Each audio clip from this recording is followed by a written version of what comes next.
My name again is Rachel Gomez, and I work for UNLV and Small Business Development Center. The SBDC is a national organization primarily funded by the SBA, and we are kind of like the outreach arm. So when government says we invest in small business, this is how they do it. They use outreach centers to go out and help small business owners establish and then grow their businesses. So, and for every SBDC office, it is tied to a university. So there are probably 55 or so around the country.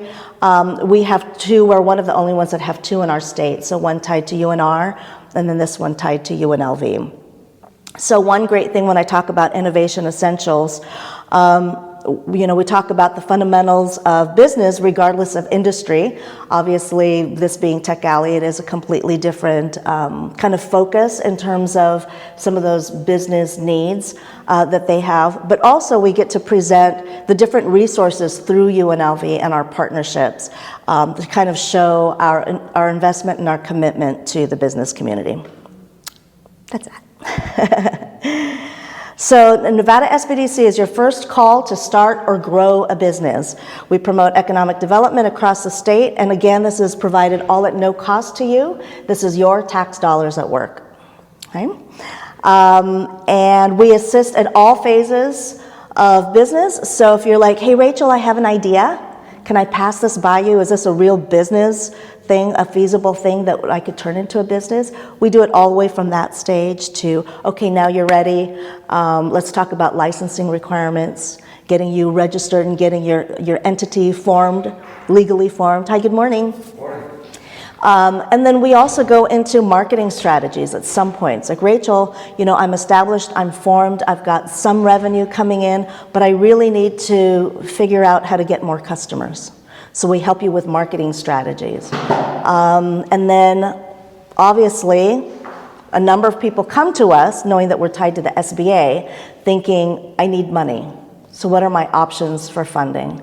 And that takes us to a whole other thing. So I want you to think of the SBDC as kind of your partner in those early stages of building a business. We can help you at all these different stages and also kind of give you insight in terms of how the business, the ecosystem works. Some things are available for limited times. Some things are kind of longer term, whether we'll go into it like grants and such. And a lot of it is really just staying on top of everything. So we try to help you with that process. And then here are some of the numbers for SBDC, strictly for UNLV Southern Nevada. So we've been around for about 10 years here in Southern Nevada.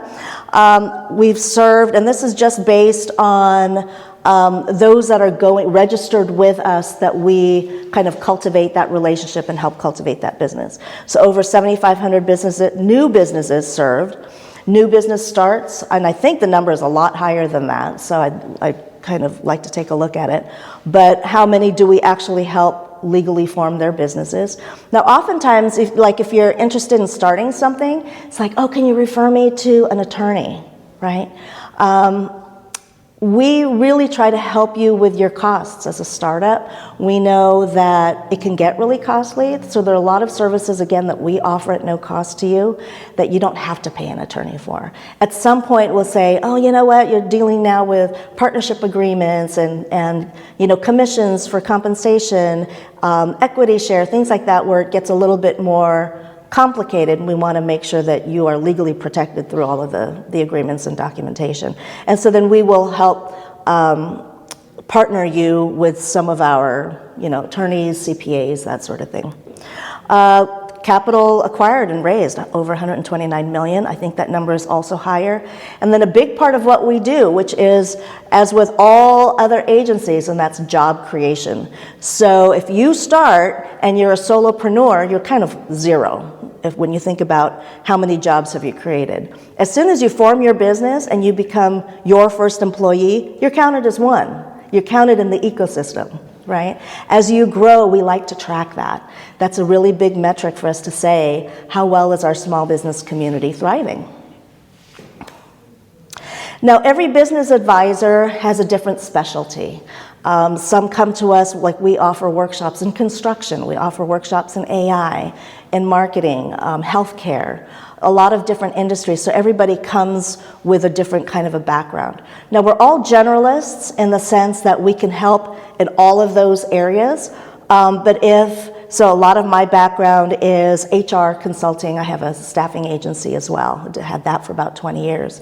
So if all of a sudden a client comes into one of the business advisors and they're looking to hire the first employee, payroll systems, taxes, payroll taxes, like what does that look like? They'll bring me in, and so we'll co-advise. So you actually get the benefit of all of these areas of expertise with the different business advisors. I'm also a tech founder, so I have a tech platform, kind of a LinkedIn style platform for the creative industry. And then I also founded a business chamber for the creative industry. So that's kind of my background, and then HR and nonprofit. So any of those questions. So if you have, I know Shaq, for you, if you have clients that are looking to form a business here in Nevada, or they're looking to come here and grow and staff, that is a big part of my specialty. I've customized systems and actually recruited for companies. And so bringing them here to Las Vegas would be incredible. So now for today's session, I like to cover different things when it comes to kind of the small business and entrepreneur's journey. And so I figured, it's the end of 2025, and usually at that stage it's like, I learned a lot of lessons. I started a new company this year.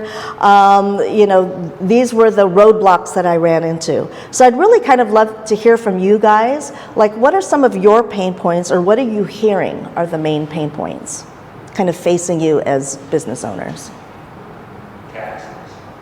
Taxes, yeah. That's a big one, especially like if it keeps changing, how does that affect my business? Well, the biggest thing, especially with like a multi-state, is that a lot of states have a lot of laws, and as a small business, it's hard to really kind of grasp what all the different registrations are for each state that you operate in, plus then associated each tax with each state. Sure. It's not like one system that really combines them together.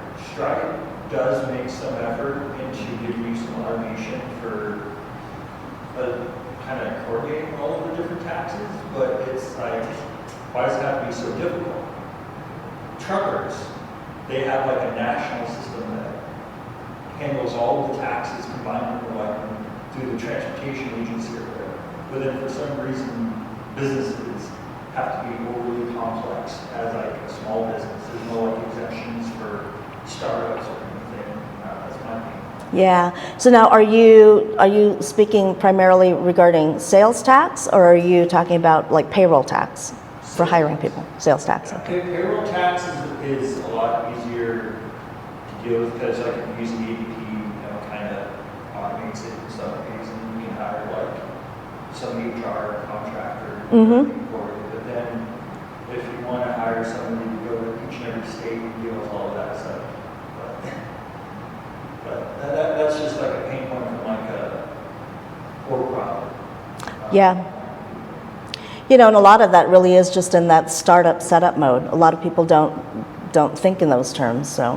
Now, are these pain points primarily like a for-profit focus? For-profit. My background just happens to be, I've done a lot with national nonprofits.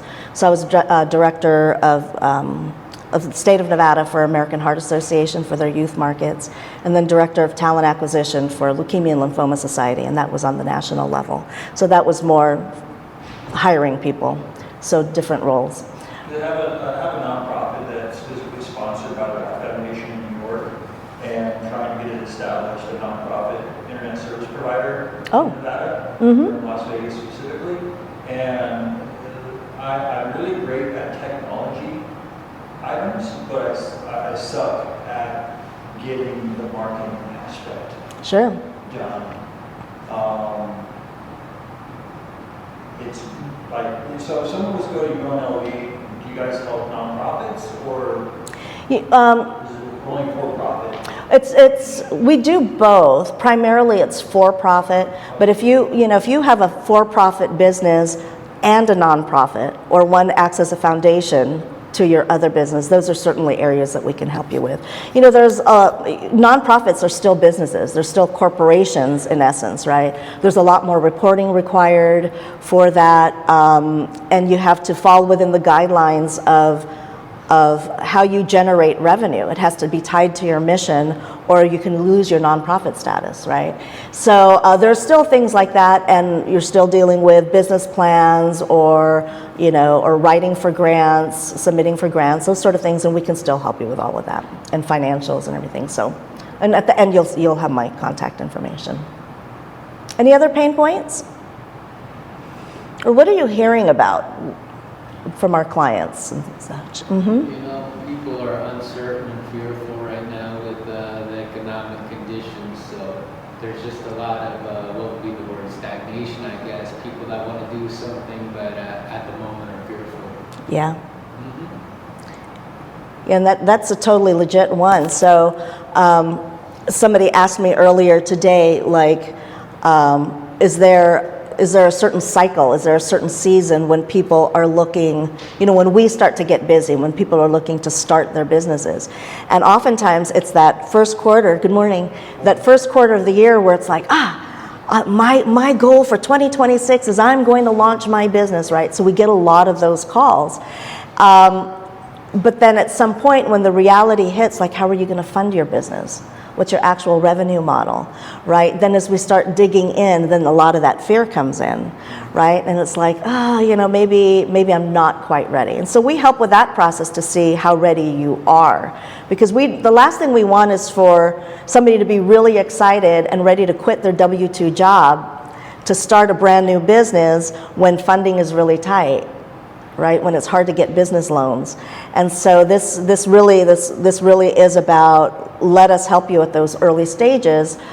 We can also connect you with those attorneys, those CPAs, financial advisors, etc. But let us help you in these early stages to see if it's even feasible, if it's even smart for you to do it.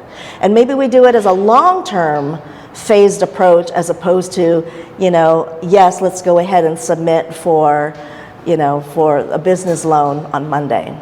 And so we can kind of help you plan all of that out. Any other pain points that you're experiencing or that you're hearing about? Those were two really great ones. So based on a lot of our studies and our conversations, the number one is access to capital, right? Again, that timing. And then is it a fit? So I have a lot of clients that come our way and they're like, okay, Rachel, this is the greatest concept. Nobody else is doing it. I just need somebody to fund it. Okay, well, we'd all love to be able to just say, hey, fund my great concept, right? And it kind of doesn't work that way. And so oftentimes with the clients, I will work with them to come out with a phased approach, something a little more reasonable. So whether they're submitting for a business loan or looking to pitch to investors, whoever's going to lend them money wants to know that they're reasonable. They want to know that, hey, they know their business, they know their market, they know the competition, so it feels less risky, right? And so that's what we want to help you with. And oftentimes, maybe you have it in the back of your head, but we still need it down on paper because they're still requiring it down on paper. So we'll kind of go through what some of those requirements look like. A lot of banks today, they'll talk a lot about, we are willing to fund your business's microloans, right, under $50,000. But the reality is it's a very, very small percentage that are getting approved, right? So you need to know that. And then also, who are they approving? Those with great credit, right? Because if you're a startup, you're personally guaranteeing that business loan. So it's those with good credit, those that have collateral. Do you have equity in your home, right? Do you have assets? And then the business plan, financials, all of those as regular requirements, just to be able to submit for a loan. So just knowing that it's the climate, even though they have to lend, who are they actually lending to? Is it small startups? You're not seeing a whole lot of it. So when companies or when new businesses are like, well, I want to enter this space and I'm ready to do it, I just don't have the funds, I don't know how to go about it. Sometimes I'll say, you know what, let's look at acquiring a business. Let's look at buying an existing business where the owner has incentive and they're motivated to leave the industry. Maybe they've been doing it too long. Maybe they want out of Vegas. Maybe they're retiring. Maybe it's just too much of a roller coaster, and they just don't want to do it anymore. So you want to kind of tap into who's motivated to work with me. One, oftentimes they're willing to do owner financing. They're willing to finance it themselves. They just want to train somebody and work with them on that transition. But also, if that business already has assets and equipment and cash flow, it's so much easier to get approved by a bank, right? So sometimes we want to think in those terms. Do I really need to start from scratch? Especially when people are looking to do brick and mortars.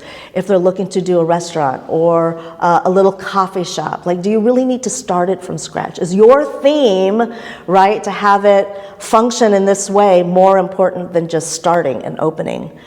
Also, in a lot of those cases, they may be open to like some tenant improvements, like, oh, I'll throw in another $10,000 to help you make some of these changes that you want, based on how motivated they are. So, but that is the number one pain point. Where do I get money to fund my business? Second, talent and acquisition. So at some point, right, as a business owner, how many here have employees? You're all startups. So, right, so at some point though, you can't wear all the hats, right? You don't have it in your expertise. You don't have it in in the hours of the day to be able to do something that's not really within your skill set. And so that's okay at startup mode, right? That's part of that entrepreneurial journey, is you wear all the multiple hats. But at some point, what are you going to focus on? Are you going to focus on your marketing strategy? Is that your strength? If not, then focus on what you're strength in, and now let's talk about either hiring somebody, using an intern through our program, right, that can help you with some of these things. There are also state-funded resources, and we can talk about that another time, but where like the state will actually pay to have somebody work with you. And then there's on-the-job training program. So there are a lot of different resources, but that is a really big pain point. And then when it comes to tech, especially, right? And then in the tech community, we have a lot of agencies that specialize in placing people in IT. But that is still a pain point. And the other one is market validation and scaling. So especially on the tech side, I get a lot of tech clients, and they're like, I came up with this, with this device, or I came up with this piece of technology, or I developed this business tool. Now, it's like, well, how do you know it works? How do you know where are the bugs? And what does the competition say in terms of what you're going to charge? Is it a SaaS model? Like, what are you licensing out the product? All of these different things. And so oftentimes they're like, well, I still need it tested. I still need to kind of test to see, one, the functionality of the project, right, of the platform, the user flow of it, and then see what the adoption rate is like. So that's another area where we can help with UNLV. We used to have an internship program that did a lot of that data testing and validation. They're looking to bring it back. I think we used up all of the funding, and so that, again, the number one pain point, right, is funding. But that is a great program that hopefully we'll be able to bring back again. Startup Step Up is the name of that product or program. So funding innovation. So we're going to really talk about the first pain point. So yeah, technology businesses need early non-dilutive capital. And so we want to look at the different programs that are available out there. Technology, I will say, for small businesses, as difficult as it is to qualify for business loans and such, technology is even harder. So a lot of banks are like, what are we funding? What are we lending them money for? They don't have a product, they're pre-revenue, right? So it does, and so part of what's become the norm is pitching to investors, right? Taking a look at state grants or federal grants to see if the fit or if the product that you have is a fit for that specific grant. So the funding challenge. So innovation stalls when one piece doesn't fit. How many here has started on their project or their platform, and then because of no funding, I can't, I have no marketing budget, I need to hire another developer, right? All of these things. So I've gone through it myself, right? Especially when you self-fund, you've got some early seed money that came in, but once that's gone, then what? So for me personally, it was, okay, do I want to go the VC route? Do I want to try to get some investors in? Early on, I thought I did. And then I was like, you know what, I can actually operate really lean, and I was able to self-fund it after that. Haven't had to go and get a business loan or anything. But at some point, it's going to be, okay, what's the next step? We're getting ready to relaunch. We did a whole redesign, and if we are able to generate the kind of revenue that I hope, then I won't need to worry about that. But that was a longer process, right? Some people are not willing to go through that process because in technology things move quickly. First to market wins, right? So so when we look at the funding challenges, we look at loans, and we'll kind of break this down a little bit, venture capital and equity, and then the different grants. So I get a lot of clients that come in and they say, I just need a grant. I don't want a loan, I don't want to have to pay it back, I just want free money. Sounds great, right?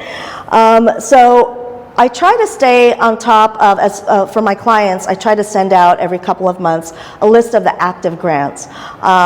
They do open and close very quickly, so it is hard to stay on top of them. City of Las Vegas, they have a lot of neighborhood association grants. City of North Las Vegas right now, if your business is active in City of North Las Vegas, they have a stabilization grant that will help. Kind of the whole point is, are you still recovering from the pandemic, right? And that is actively going now. Tenant improvement grant, if you have a brick and mortar store and you need to you need to upgrade some of the infrastructure fixtures that you have. Clark County has that. And then the state has workforce and training grants, as I mentioned. Nevada Grow, SSBCI, we have Shaq here who's going to touch on a little bit on SSBCI in just a minute. And then federal grants, SBIR, STTR. Is anybody here part of, have you guys done SBIR at all? Federal grants? And so that's for, the federal government, all the different agencies, right, will have grants available for new technology. Their main interests are new product development. So if you were to present something to them, new product, and it's kind of a phased approach. We've had some clients go through that, but it could be, it could be a lot of money to help you. So early stages, they help you with kind of the R&D side of things. Second phase, like for the STTR in particular, they want you to partner with like a university to help with the rest of that commercialization part of it. And then the third part, you get the rest of the funding. So yeah, so different grants available to you, but they're hard to come by and they're hard to qualify for.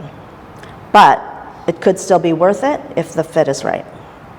Then we look at loans, the traditional bank loans. We talked about micro loans. So a lot of traditional banks will view anything under $50,000 as a micro loan.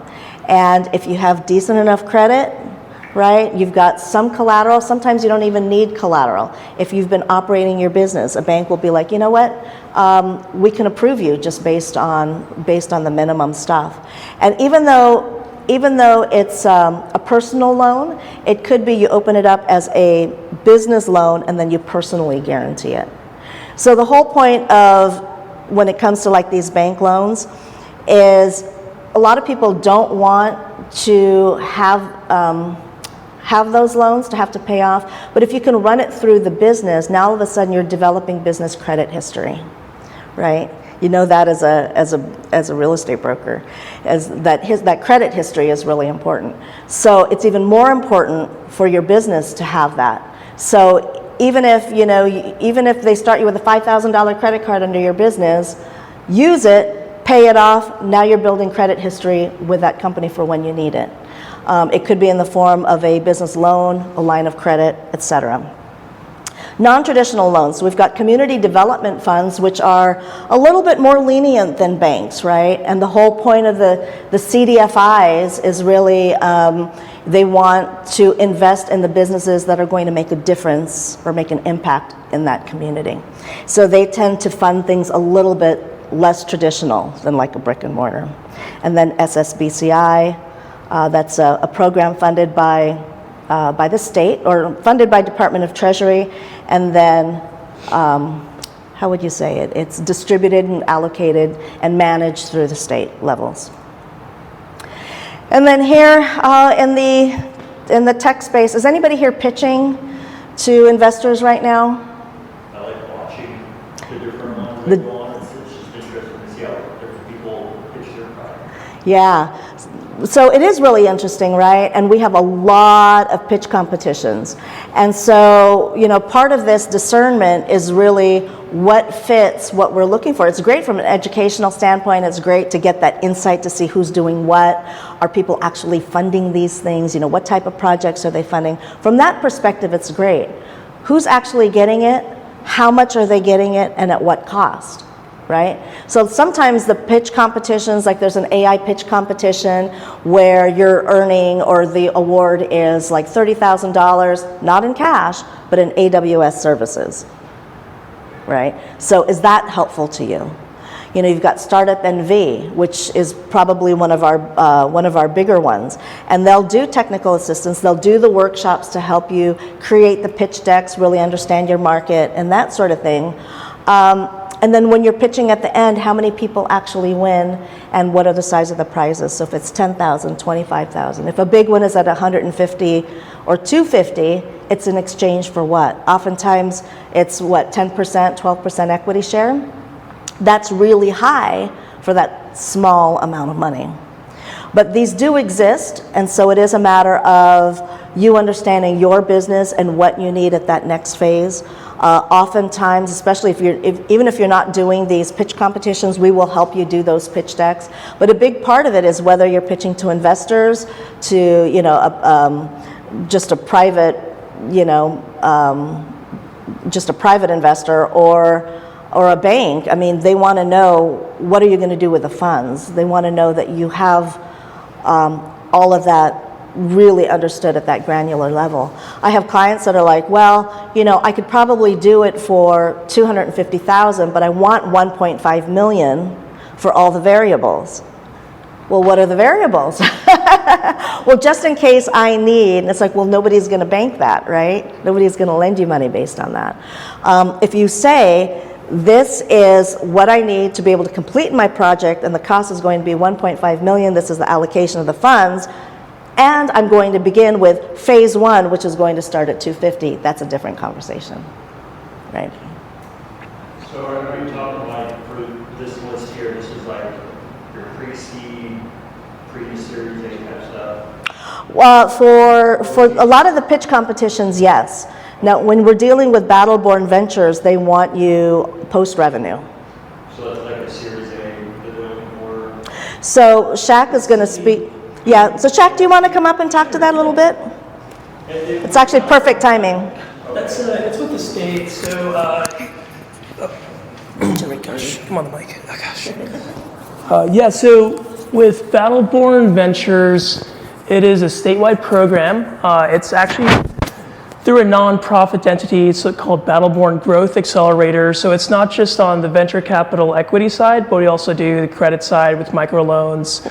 Matching, almost akin to a CDFI, but it's more of, let's say you need 50 grand up to $250,000. We match you with a local lender here. If you have a local lender in mind, if they have the appetite for the paperwork and the deal, let's say you just have a really good charisma personality, you can schmooze your way into these opportunities, and they take a risk on you. We try to, match your crazy and meet you halfway with your ideas. So, what's cool with SSBCI? Slides here too. Oh no, sure. Okay, yeah. So, we do provide a really stack of programs. So loan participation, pretty decent, rates. If you're working with a group like Access capital. They're also a local player here, but really, if you are early stage, you don't want to sell equity of your company, reach out to them. We also offer collateral support. I think it goes up to $250,000. Let's say hypothetically you're setting up a restaurant here in the Arts District. You've got 2 or 3 investors overseas, and you just need $250,000 to get over the finish line. Happy to connect you there, which we're actually getting a lot of interest, especially this time of year. I think the whole Vegas is dead narrative doesn't apply to small business owners. I think it's a 24/7 job for a lot of these folks. But really, my bread and butter, I come from the venture capital side. So before working at GoEd, the governor's office, I was actually a venture fellow and a scout for several funds in the Bay Area, LA, New York City, and typical terms were 5 to 15% of your company, 3 to 5 million pre-money valuation, and if you're lucky, you get a check for $250,000, $2 million, and it was for B2B SaaS, and those funds were very low risk profile. They looked at 4,000 deals, wrote checks for 3, but they were very much like they know that those 3 will 50x their return. So a lot of 3PL logistics companies, a lot of streamlining legacy industries through this magical SaaS platform. CPACE, clean energy financing, we do a little bit of collaborative work with the Clean Energy Fund, and I haven't had much exposure to that, actually. I think that's more on the Carla side, but okay. Maybe if we go back to the SSBCI, so so real estate brokerage, working with the courts, doing the infrastructure play here in town. How about you two gentlemen? Are you guys raising right now, or are you just kind of figuring out? Yeah, mostly just an educational point of view. Yep. Cool. And you? Yeah, same. I work in project development, but also interested in startups and entrepreneurship. Nice. So a little bit more on like the infrastructure side, capital projects, which actually is kind of more money here in town than a lot of the startup space. So you should definitely look into for that.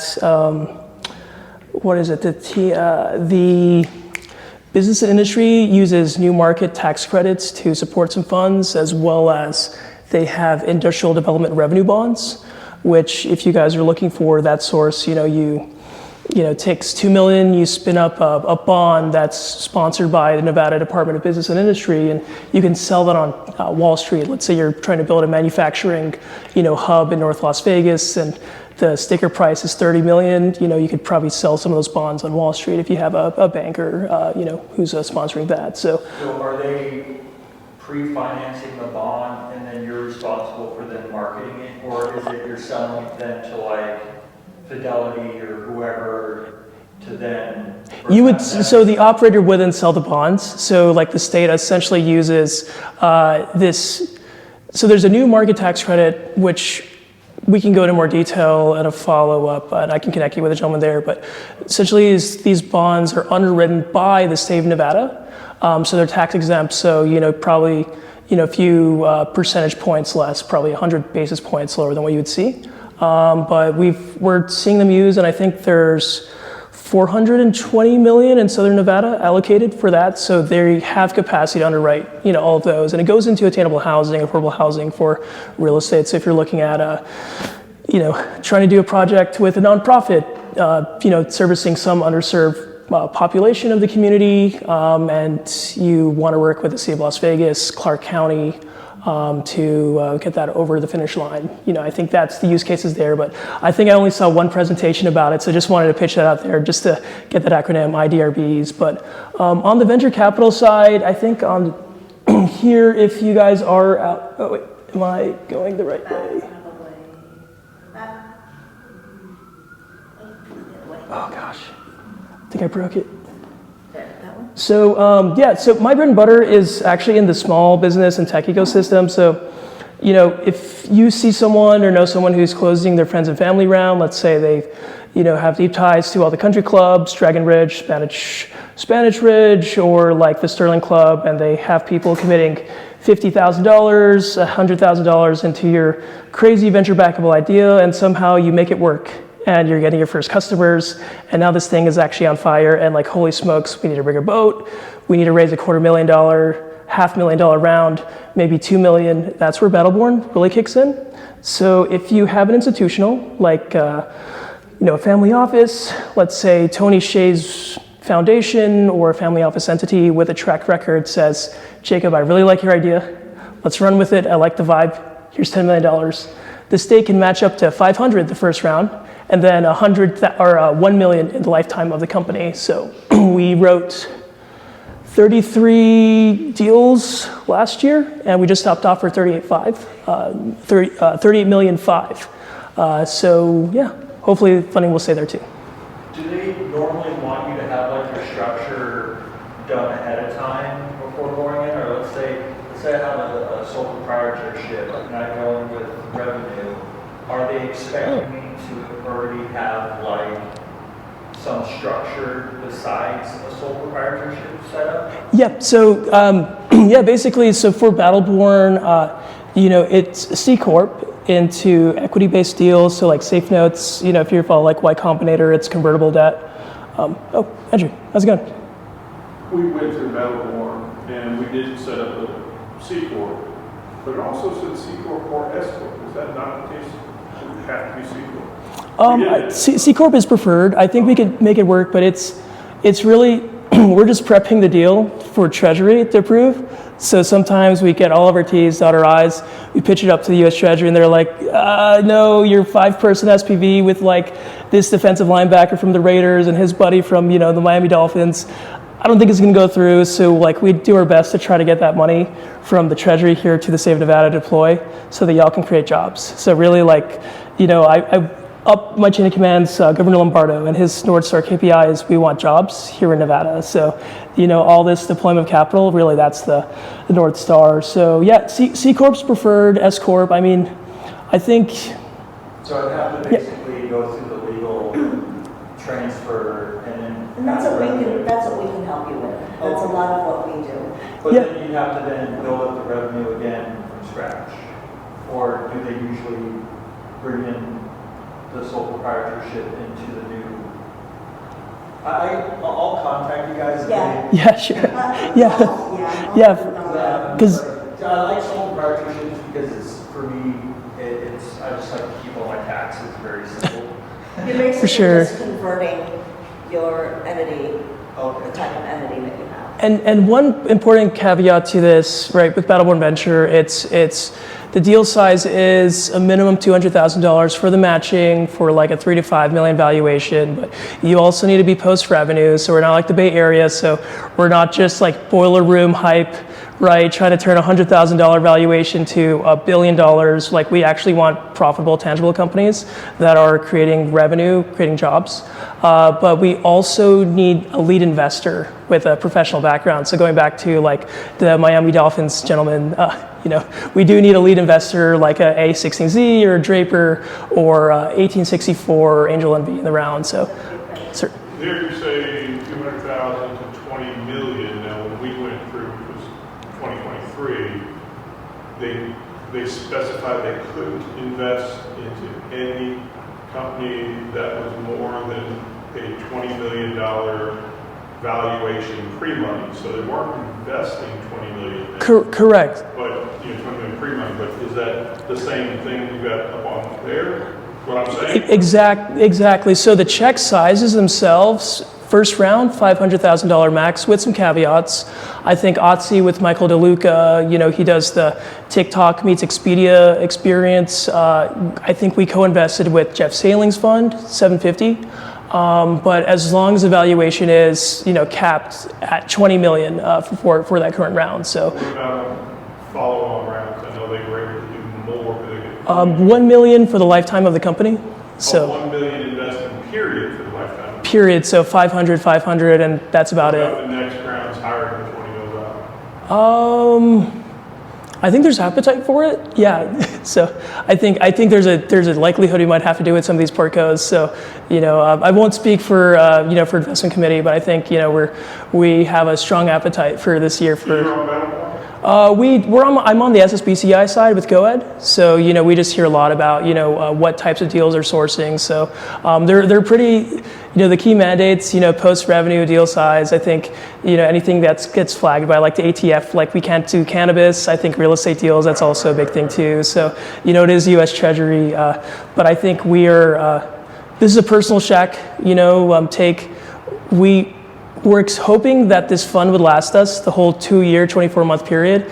I think we ran out of runway about 3 months before, so there was about a quarter where, hopefully the U.S. Treasury would wire us, the 38.5, and we didn't know with, Trump and this administration, but we're hopefully going to keep that for the next 2 years and deploy all 38 million into the community. So, and that's, Reno, Carson, Tahoe, Incline Village, Elko, Las Vegas as well. So if you guys run into any startup founders who are in that kind of zone, I think we're very excited for this year. A lot of cool companies. So I've been doing startups since literally 90s, or like early 90s.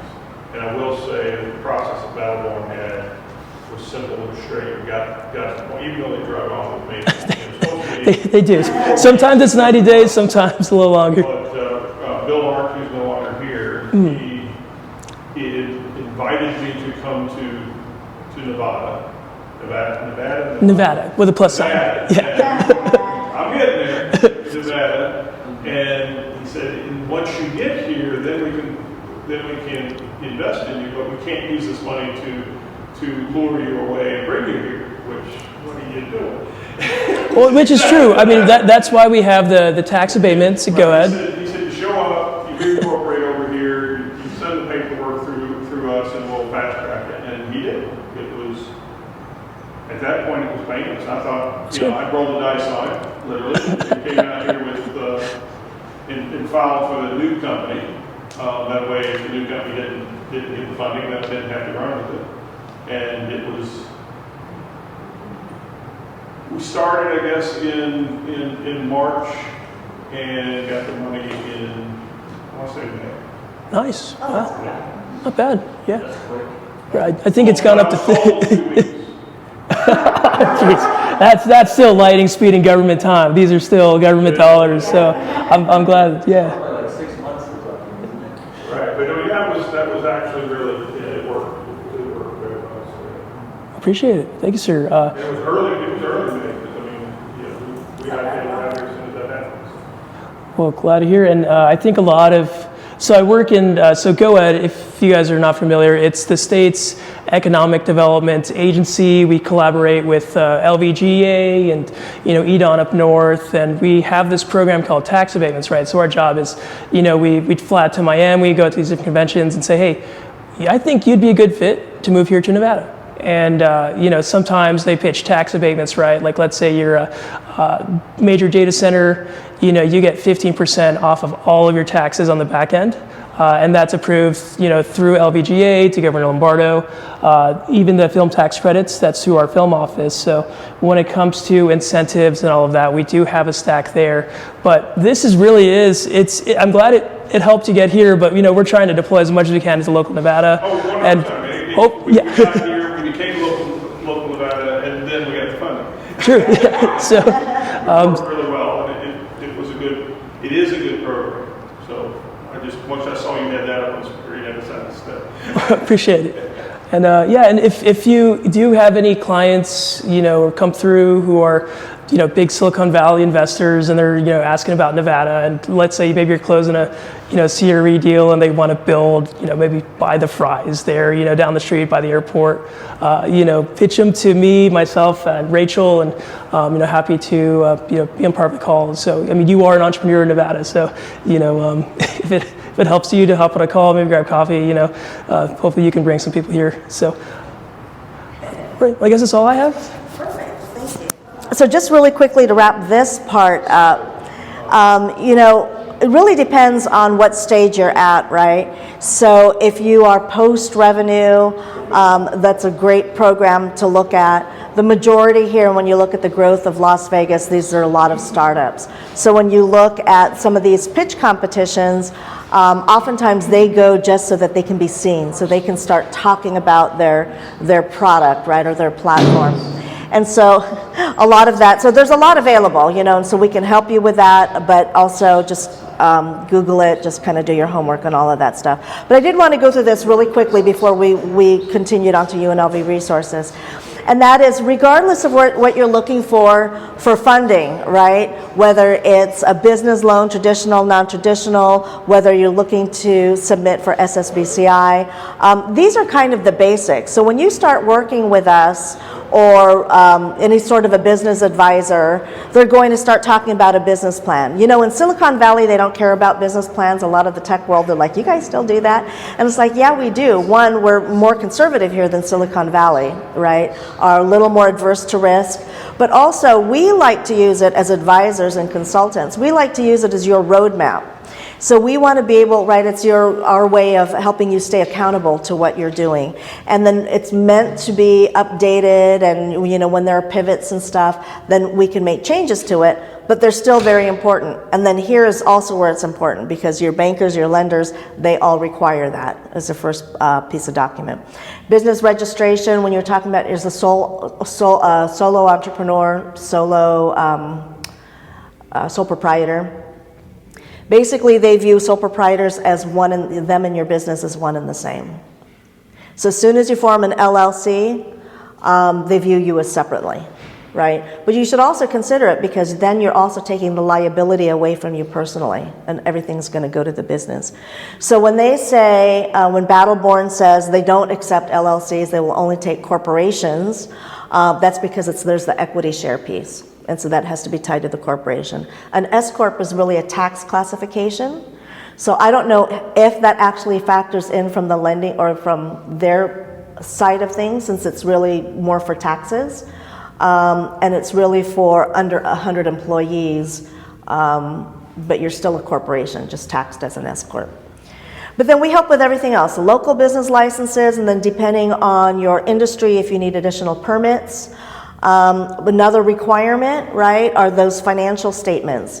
So do you have those? Do you have, 3 years of business or personal tax returns? Financial projections. So these are just kind of a whole list of the requirements to be able to submit for these things. Here at the SBDC, we can help you with all of that. Okay, other areas we help with, we talked about legal, accounting, so we can make a lot of those recommendations, but we also partner again with those external partners, so can also make recommendations to you. Other things we do besides one-on-one advising, we have educational workshops, and then we're all subject matter experts in different areas. So if you're like, okay, Rachel, you don't really understand my business that much, can you refer me to somebody else who's more, be happy to get you the right support.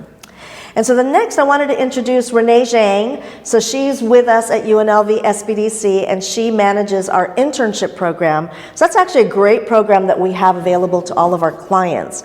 So do you need to hire a marketing agency just to do your logo, to do your social media posts, to help you with a website, change some content around? Maybe it's something that the interns can do, right? They're educated in that, and it gives them real world experience, and gives them kind of like, how do you interface with clients? How do you do a full discovery on clients? So it's a really wonderful program for the students, but it's also a great service that we provide to the clients, and we have quite a number of clients that participate in this. So Renee, if you wouldn't mind kind of just presenting a little bit on that. Okay, hi everybody, I'm Renee. I'm over at the Nevada SBDC at UNLV, and like Rachel was saying, I sort of help manage the intern team there. So I'm just gonna run through our different intern groups. So the first is marketing, and they can assist with market research, a digital assessment, meaning they look at your digital presence, such as your website or your social media, and provide feedback and suggestions. A competitive analysis, they'll look at competitors similar in your own industry and see their strengths and weaknesses. What are they doing well? What can you do that's similar, or maybe what can you do that's different? And a marketing strategy, what kind of content should you be posting? The only thing that I want to note is that they're not hands-on, meaning they don't really do content creation. However, they can provide suggestions and guidance. However, they won't be running your social media accounts for you.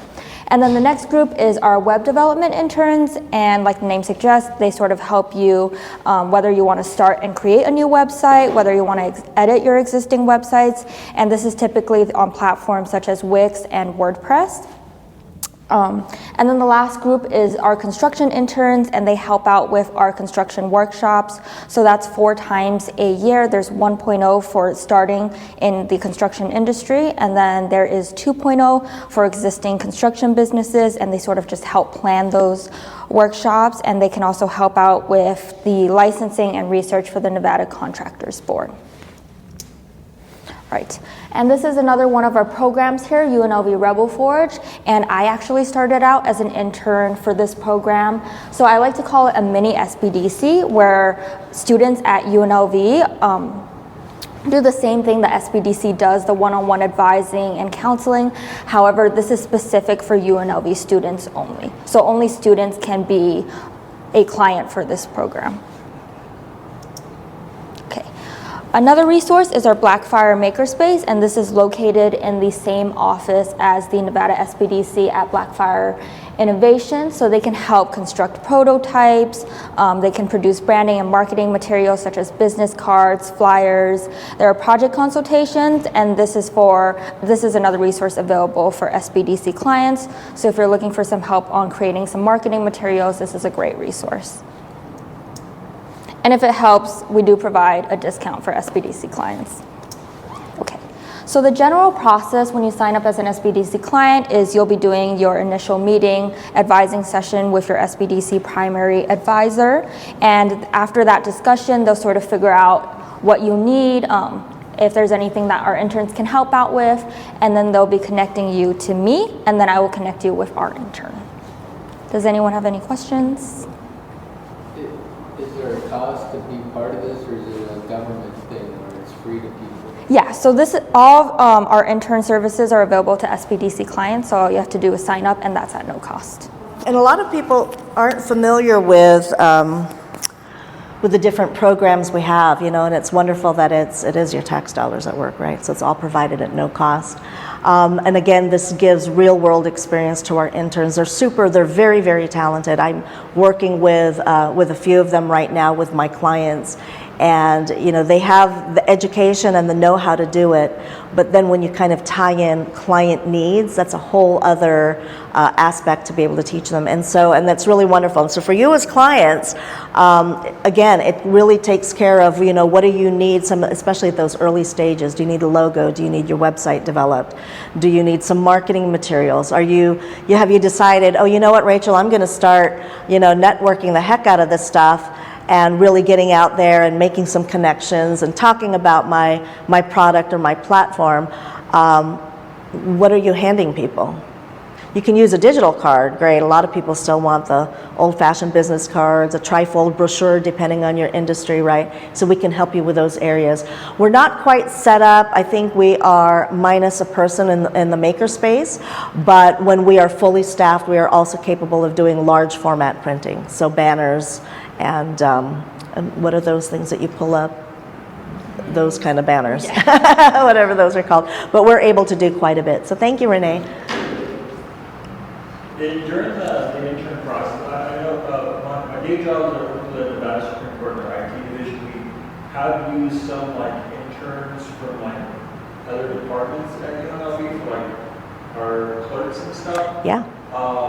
I don't think not as much in the IT or web development side of things, but every so often we get jobs that are open, and then we hire from an intern pool. Sure. Do you have an element in these steps to where, working with you guys, if the interns are great, that right. You don't have any restrictions where it's we better offer them so a job, or is that?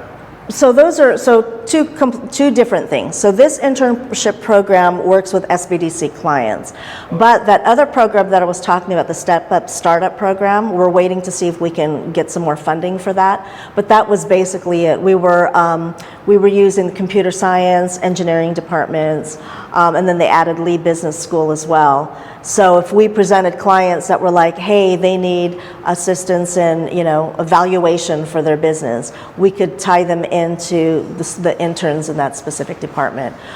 Data validation, I need somebody to go through the UX UI design of my new platform, and then they would connect you with a project person and do it that way. But I think right now it's paused. I think they're planning on bringing it back based on funding.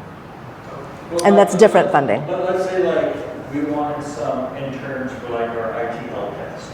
Just, maybe they just created a program, they want some experience, but we're kind of also looking for talent. Sure. Could I then say, hey, do you have some people that are finishing up their A+ certification? Sure. I'd like to have them, You can more temporarily, but see how they are, and maybe it turns into my new job. Absolutely. You can do that through the school, but you could also do it through us. So we have direct connections with faculty in those departments. So even if it's not part of that Step Up Startup program, which is a reimbursable program. You still get with that. Exactly. We could still get that for you.